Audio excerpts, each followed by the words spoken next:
Bueno, entonces seguimos con las distinciones. Seguimos con distinciones. Bueno, otra cosa que trabajamos con Marco fue, ¿qué es eso que entendemos como adultez humana? Así que empezamos hablando de ¿Madurez? madurez y de envejecer versus madurar. Que envejecemos toda una cuestión biológica. Sí. Madurar es un proceso de toma de decisiones. Madurar es tomar decisiones. Ciertas decisiones. Ciertas decisiones. Como, Ahora vamos a hablar de cuáles por son esas ejemplo, decisiones. ah, Acá está ahora vemos estructurado. Vamos a estructurar sí. cuáles son esas decisiones ¿Qué tiene que ver con qué distinción? con la madurez. Madurez. Madurez. La distinción sería madurez. Madurez. ¿Hacia dónde vamos cuando hablamos de madurez? Una buena distinción, ya que todo habla de madurez como algo grande, algo viejo. Como adultez como una cuestión de edad, pero no es la adultez como cuestión de edad. No. Es la adultez como el proceso en el que yo, a través de ciertas tomas de ciertas decisiones, ¿Llego a la dignidad? llego como que me vuelvo totalmente digno. Está conectado. Entonces, primera situación, es aprender a respetar las diferencias. En coaching sería cuando hablamos de observador, empezar a ver, a entender y aceptar que no somos iguales, que hay jerarquías, que hay equilibrios, que alguien piensa diferente, que en el mundo somos todos distintos, ¿no? Y un ejemplo interesante es que acá, en Occidente, estamos culturalmente muy afectados por la idea de la igualdad. Y como causa de la idea de la igualdad, aparece el juicio de injusticia y aparece el irrespeto o la falta de aceptación de que el otro es distinto. Si la adultez empieza porque yo acepte en paz que alguien es distinto, que piensa distinto, que es distinto, que hace distinto. Y el ejemplo interesante es que si vos vas a India o a otros lugares de Asia, de Oriente, es el extremo de la diferencia. Y en la diferencia todo el mundo convive en paz, porque acepta como algo normal que seamos distintos. Vos hablás de la India, ¿no? Digo la India No, porque no, es no. un ejemplo, ¿no? Está bien, pero quería acotar esto porque una de las cosas que me llamó la atención, o me llamaba, era ¿por qué California es California? Ah, Es por muchos motivos, pero pero una es que son la diferencia. todo distinto y a nadie le importa mucho cómo se viste, cómo Claro. hace, de qué manera. De hecho, hay un barrio que se llama Castro, Claro, totalmente gay. cubano y gay. Gay, no es gay, Ah, gay. Ah. Es absolutamente gay, van de la mano, son parejas gay, todo gay y fantástico. De Bueno, hecho, habló de la sexualidad, Marco también, ¿no? entonces, para retomar la cuestión, el tema es la madurez. El primer punto de la La madurez, madurez es aceptación de las que diferencias. está bien aceptación. Aceptación de las diferencias, porque la aceptación habla de la paz con la que vivís el estado de diferente. Cuando llegamos a la aceptación de la diferencia, llegamos a la dignidad. No, lo que Una hacemos parte. es darle dignidad al otro. Pero si No, le damos dignidad al otro es porque nosotros estamos también en el lugar. somos dignos. Entonces, la aceptación de la madurez comienza con la aceptación de las diferencias. Exactamente. O sea, en ontología sería el observador. Observador. Y es interesante acá plantear esto porque cuando uno estudia la biología y cuando uno estudia sistemas y ve sistemas, es importante aclarar que todos necesitamos crecer porque el crecimiento es vida, pero no todos crecemos iguales. Todos crecemos, pero no tenemos que esperar o querer o buscar que el crecimiento sea igualitario, porque ahí sí estamos rompiendo la diferencia, Ahora, ¿no? Para verlo como esto es algo que ocurre en todos los dominios de la vida. está bien, pero no somos iguales, es algo dramático en nuestra cultura. En nuestra cultura es dramático. Es dramático porque decimos no, somos iguales. Y si no somos iguales, es interesante porque aparece lo injusto. Claro, nos empieza a aparecer la injusticia, nos empieza a aparecer resentimientos por la injusticia, nos aparecen otras cosas feas, Y nos lleva a la falta de paz. la falta de paz. O sea que es interesante.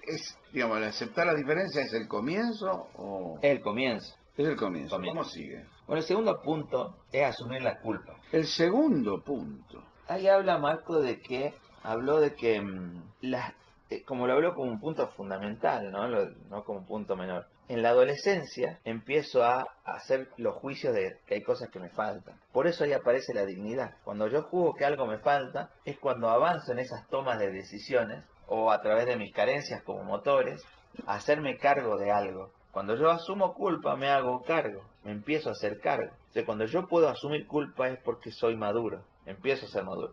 Si yo juego al inocente, soy un inmaduro. No puedo ser digno. No puedo ser digno porque no asumo responsabilidad de nada, si no asumo culpa. Soy inocente de todo. No soy inocente. Juego al inocente.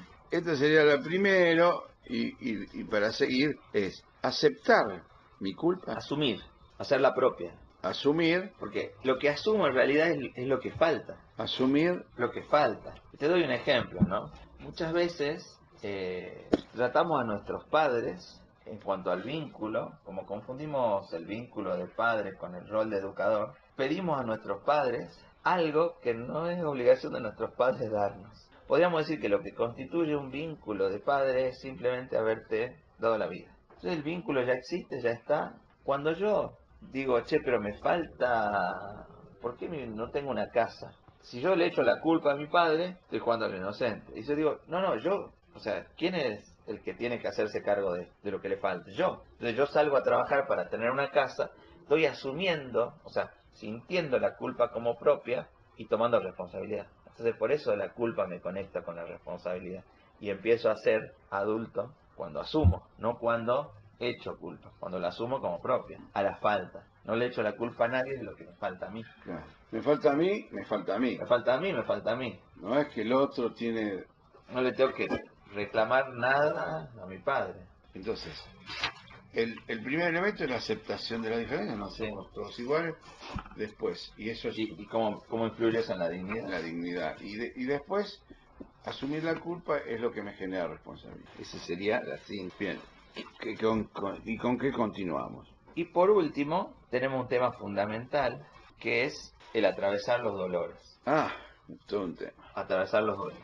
Es tal cual atravesar. Atravesar los duelos. Y ahí es interesante porque aparece la emoción del miedo. Cuando hablas los duelos, atravesar el dolor, lo planteaban. Digámosle duelo, porque el duelo es, el duelo máximo que sentimos, el dolor máximo que sentimos es la pérdida de nuestros seres queridos.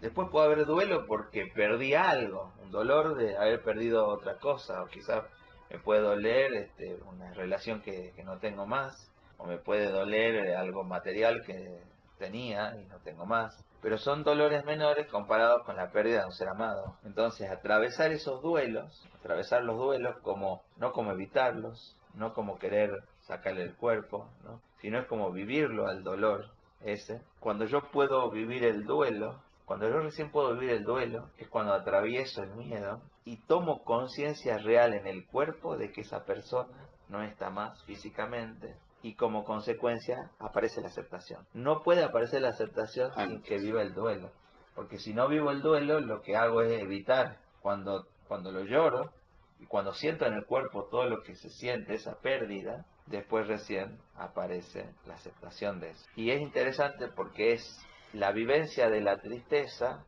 no como nostalgia, no como melancolía. Porque la melancolía o la nostalgia, digámosle melancolía, ¿sí?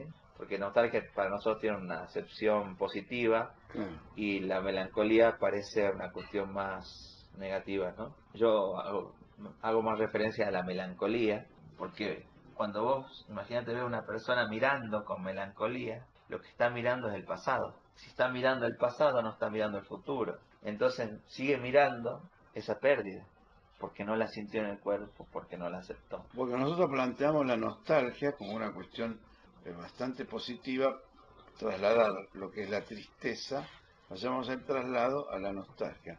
La nostalgia es el presente cuando vos querés. Yo creo que mi interpretación no es que nosotros siempre hemos hecho eso, trasladar la tristeza como el juicio de pérdida, la nostalgia como el juicio de alegría por lo que tuve Por lo que tengo. y tuve. Y Tengo tú, y tuve, ¿no? pero lo tengo. No, la tristeza nos muestra lo que tuvimos y la nostalgia da gracias por lo que tuve Sí, y que lo hace presente, ¿no? lo hace presente. Ahora, yo creo que si lo conectamos con esto, hoy en día la conexión que yo haría es lo que me permite vivir, transformar la tristeza en nostalgia, es haber vivido profundamente esa tristeza de manera, digamos, positiva, haberla sentido en el cuerpo, porque eso es lo que me da aceptación. Después recién la puedo agradecer. No puedo agradecer algo que estoy negando. Entonces, por eso una cosa es hablarlo como lo estamos hablando ahora, y algo distinto es poder sentirlo y vivirlo en el cuerpo y llorar a tus muertos. Esto es desde el punto de vista de la nostalgia y de trasladarlo para liberarte. Sí. Y liberarte es algo que te da paz. Y algo más, te da fuerza. Por eso es lo que quería preguntar. Ah, Quería ir a ese punto, porque entiendo esta cuestión de pérdida. Y otra cosa es posible pérdida. Por lo que planteamos acá es pérdida, dolor. el dolor, pero también te da dolor la posibilidad de perder algo. Yo creo que eso es lo que te da es sufrimiento y no dolor. Está bien, pero es también. Porque es Si creado.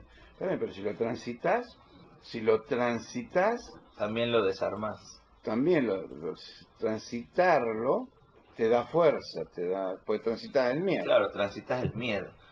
Digamos, viste que nosotros en la formación de coaching lo que hacemos, porque ahí nos podríamos hablar del coraje, que no puede existir coraje sin miedo. Sin miedo, que es lo que yo planteo. Podríamos hacerlo más fuertemente, que yo cuando me tiraba de 20 metros, que se yo, allá, estaba transitando el miedo. Cuando salís a dar una audiencia y hablar en público, estás Estás transitando el transitando el miedo. miedo, ¿no? El riesgo enorme que es la posibilidad de perder algo. En este caso, tu identidad. Sí. Entonces, o sea, te hace, para rearmarlo, te hace maduro, te hace adulto Y te hace fuerte. y te hace fuerte, en este caso, pero es aceptar las diferencias, reconocer que no somos iguales, Sí. aceptarlo también, asumir las culpas y atravesar El dolor, los los duelos. miedos, los miedos. Los miedos y los duelos. Son dos cosas distintas. A ver qué serían las. Porque cuando yo atravieso el miedo, estoy atravesando algo que no necesariamente existe, pero lo vivo y lo atravieso. Cuando vivo el duelo, estoy atravesando algo que realmente me ocurrió, que pasó, Que ya pasó. que ya pasó. Por eso una cosa es la tristeza y otra cosa es el miedo. O sea, cuando atravesamos un duelo, estamos trabajando la tristeza como emoción. Cuando atravesamos, cuando hablamos del miedo, estamos hablando del futuro, del posible futuro. Pero si atravesamos los dos te dan fortaleza y paz. Los dos te dan fortaleza y paz. Y como consecuencia madurez Madurez. en la toma de decisión. Pues cuando tomas la decisión de transitar el dolor o transitar el miedo, te vuelves adulto. Esa es la toma de decisión que te convierte en adulto. Si no puedo hacer estos tres procesos, podríamos decir que todavía tengo miedo a la vida, tengo miedo a vivirla, no la entiendo y me paralizo. Cuando hablamos de aumentar el miedo, nosotros cuando hacemos coaching de miedo, Sí. hacemos poner el cuerpo independientemente de la emoción del miedo que tenga. Ahora, viste que yo digo, bueno, ahora, ¿dónde lo sentís? Acá, Sí. allá, la intensidad. Entonces yo meto intensidad, miedo, Sí. intensidad o lo que sea, lo que tenga que cambiar. Sí. Intensidad bueno, el otro malo. Entonces, al reinterpretar, decimos, bueno, el nivel de sentimiento, de sentir a nivel del cuerpo es el mismo. Sí. Pero reinterpretándolo te permite avanzar, te permite hacer. Si vos observás el miedo, lo podés empezar a transitar. Bueno, si lo llevamos a eneagrama, tenés tres eneatipos que están Claro, basados en el miedo, sí, ¿no? el 6, Tenés es el 6, 5, el 6 y el 7.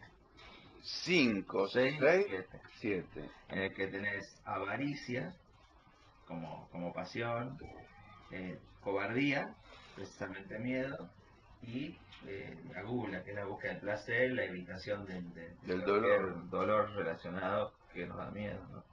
Entonces esos tres genotipos lo que hacen, de una u otra manera, son estrategias para el miedo, pero lo que básicamente hace es ninguno enfrentar su miedo. Uno lo niega, otro se retira y otro se oculta, se busca estrategias para no sentirlo. Lo mira pero no lo atraviesa. O sea, ninguno lo atraviesa. los vive, claro. Por eso la experiencia vivencial de meter ahí el cuerpo El miedo. en el miedo es muy, muy, muy fuerte, ¿no?